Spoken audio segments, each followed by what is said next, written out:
Dumbo that is directed by Tim Burton and stars Colin Farrell, Michael Keaton, Eva Green, and Danny DeVito, and among others. And this is now the newest remake, live-action remake of the classic 1941 animated film from Disney. And the first of 3 And the first of 4, actually. There's technically another one coming out called Maleficent, the sequel to that. Oh, yeah. So that's technically another one. So, that's the one of 4 done of this year. Yeah.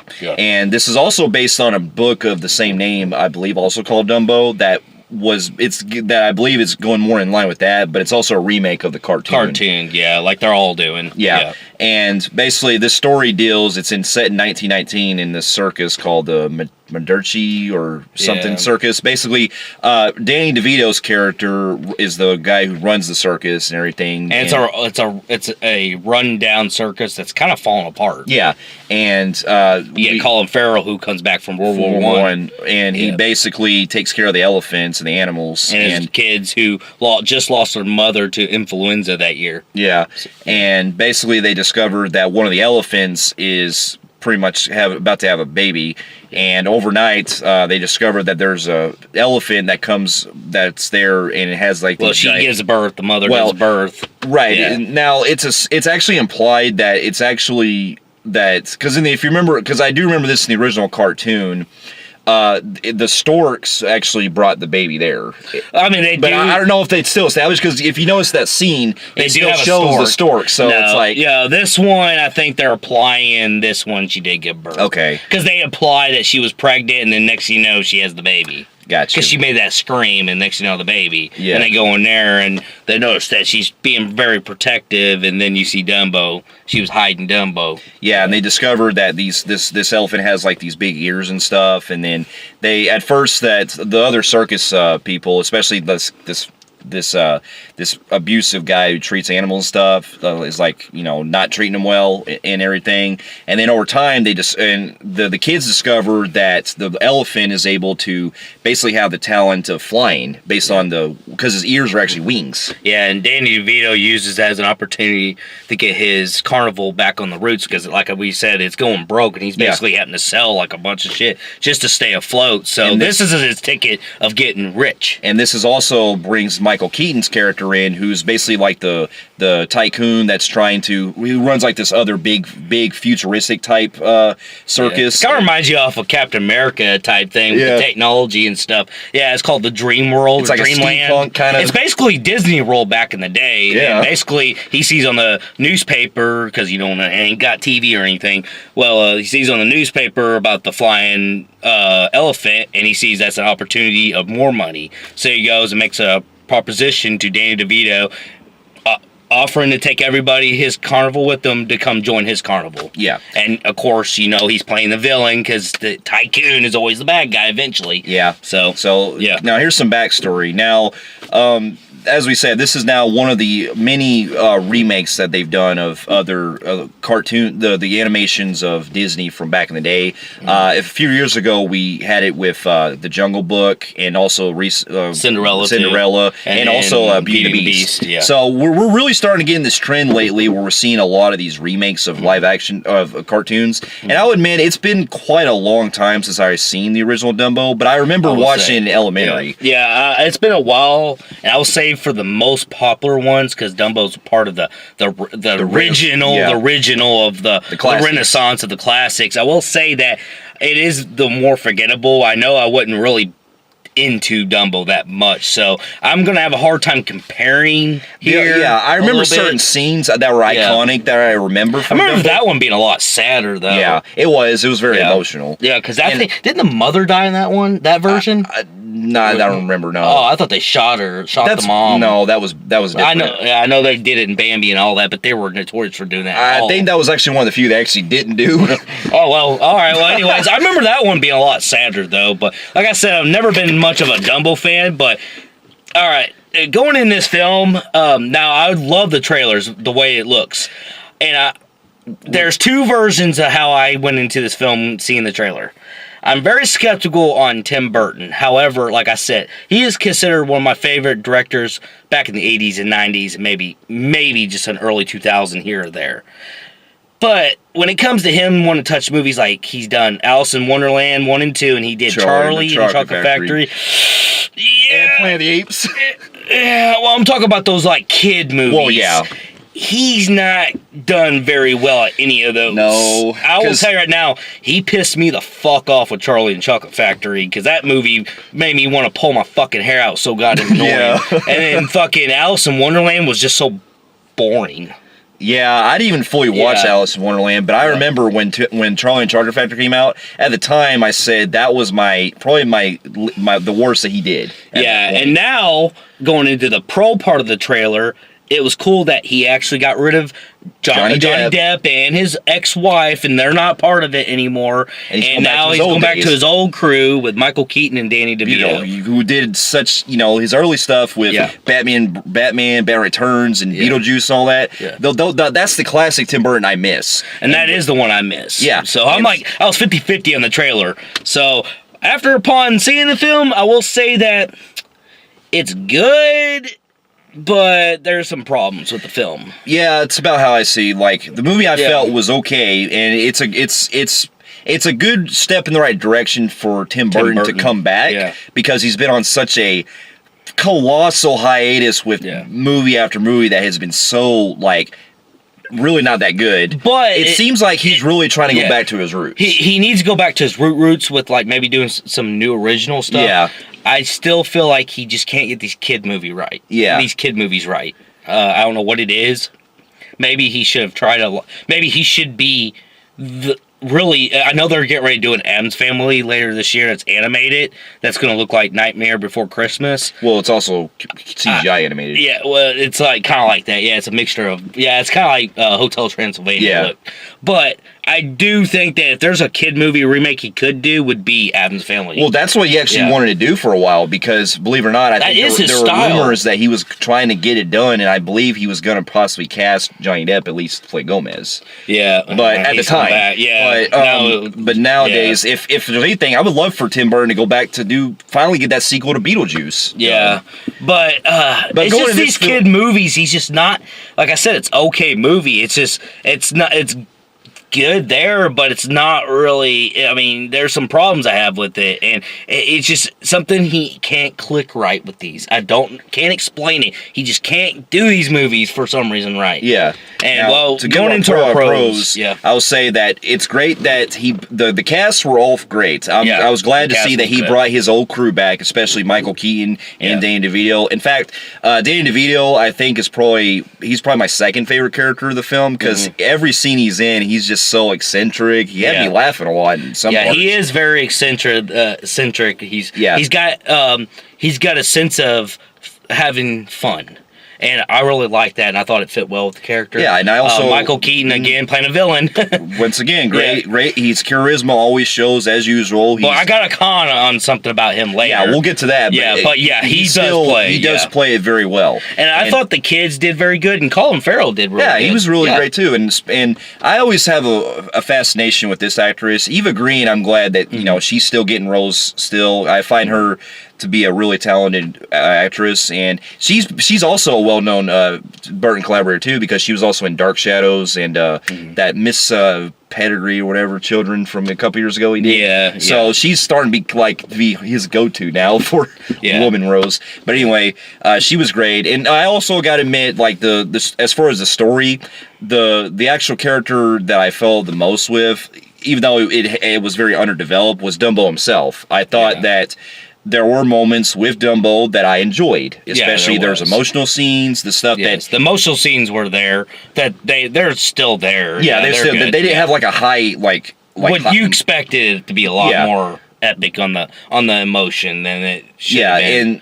and the way that he's starting to he's just such adorable, and the effects they use for him is really great too. And that's another praise I give too with the 3D, because this movie I felt really benefited with the way that things popped out a lot better when 3D, and you can actually see the visual flair that they really go with. I will say probably the biggest highlight pro of this film that I really got into, I love that theme park. I did too. I like Michael Keaton's Dream World. It's like Disney World, but oh my god, the way, I was kind of scared at first because I thought we were never going to see the full potential until they start really going throughout it and stuff, and all these areas it has, and all these cool rides and shit. I will say that I was really into that. I was too. Yeah. Like when it gets to the Michael Keaton stuff and that fair and thing, I felt like the movie really showcases a lot of the production design. Yes. And the visual. Yeah, like the flair. cinematography was great. Yeah, absolutely. And you can even get some of classic Tim Burton because there's actually darkly lit scenes in this theme park, especially when it gets to like the nightmare part and stuff. Yeah. You know, I was kind of hoping the movie would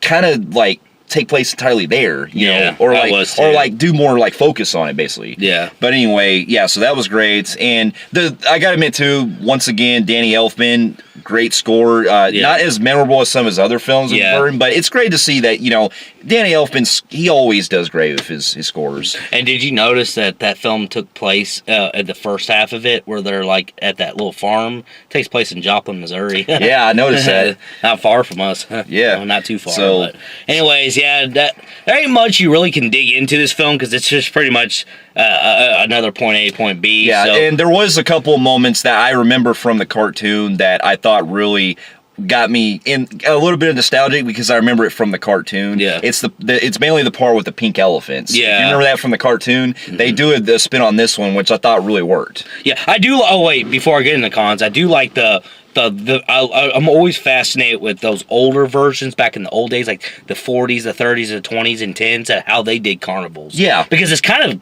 creepy, but also kind of really fun. And that's the other thing too. There's actually a scene where that reminded me of reminded me straight out of Batman Returns with it's this weird like obsession that Tim Burton has with clowns. That it makes me wonder if where Penguin had clowns and stuff. Yeah, makes me wonder if this is a prequel.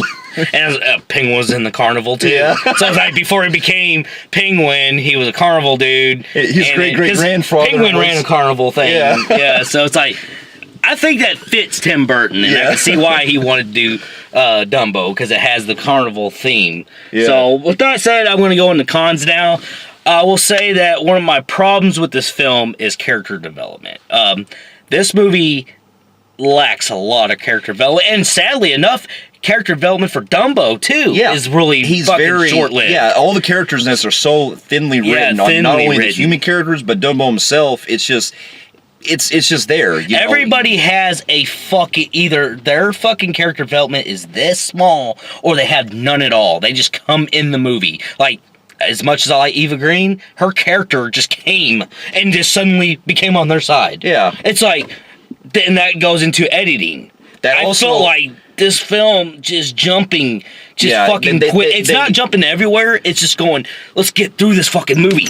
That's what I'm saying. And plus, they set up like certain things that are supposed to be, I guess, to create tension in like in a couple scenes. But the way it builds it up, it's so like rushed over that they hardly even spend time on it. You could tell that they were like, this movie was just, they were really wanting to get it finished because the tension scenes are just like, all right, hey, Tim Burton, you forgot to do that tension scene. Oh yeah, I got to put a tension scene in real quick. All right, this is going to happen. It's standard. All right, and then we're going to find the resolvement now. Yeah. It's like, you can see that. It's just basically rushing. And then you get to the part where, you know, Dumbo's going to fuck up at the carnival. You know, he's going to get in trouble by Michael Keaton. Some shit's going to happen. Yeah, it's very predictable. And literally, the next fucking scene, he's at that second version where he tries to escape. It's like, this movie is just moving at such a fucking fast rate that it's trying to get over with. Yeah. And it really is, because if you look at the runtime, I was actually surprised it was only an hour and 40 fucking minutes. Yeah. I was like, damn, that's a pretty short movie for not to make comparisons, but that's also how believe it or not, the original Dumbo film, I looked it up, it's actually Disney's shortest animated film. Well, it's only an hour long. Well, here's the thing. Ever since they started doing these like retakes and these re-live actions, they've been making them pretty long movies. Yeah, they've actually spent their time with the running time. Beauty and Beast and all Beauty and Beast did that. But this one really felt like he rushed through this. Yeah, and because they had to, they tried to create new things to add on to the plot, but it just, they set up certain things that are never really explored, and when they do set up things, it's conveniently solved it fucking quick. Yeah, like this movie just solves its issues in seconds, and like there's really tension where like they're trying to break out the mom. Yeah. And Dumbo might run into a dilemma and stuff. You just see him winning, like just getting out very easy. Yeah. And Danny DeVito, which surprised me about his character was they write him to play the guy who had to go fire his people, but Michael Keaton's like, you can work with me, just fire your people.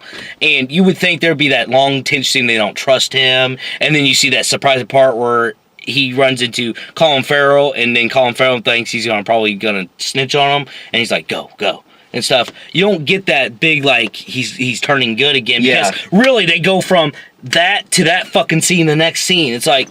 Yeah, it's all, like, done so fast, it's to the point you really don't feel anything out of this. And that's a shame, because I was blown away. Out of all of them, Dumbo, him not to have much character development either, especially that strong point with him and his mom is very short-lived. It's like, damn, man. Like, it's sad, it's just, but I can't really get tear-jerky because, we spent, like, 3 minutes of them getting to know each other, and that was it? Yeah. That's what I'm saying. So, yeah, this movie is very rushed. That's the main issue, is it's really rushed. And a lot of it's rinse and repeat, because you get the scene here, and then they have to have the good scene here. And it's the same place. And then you have to have the bad scene again, the downward spiral scene, just to have the triumphant scene in the same place again. Like, it becomes very repetitive and rinse and formulated and stuff. So it's very predictable too. So, yeah. So with that, with all the things that he's done recently, I will say that this movie was, I haven't seen all of Alice in Wonderland, but out of the films that he's done, of the children's movies that he's done, this was at least a lot better than fucking Charlie and the Chocolate Factory. Yeah, and it was better than Alice. And I haven't seen all of Alice in Wonderland, but this to me at least fits more of Burton's style. Yeah. And with that... Well, Alice could have, but what he did was he wanted his people to act over the fucking top. And that the tone for that fucking movie was weird too, because he would have shit in that film that wouldn't even work in a fucking kids movie. Yeah.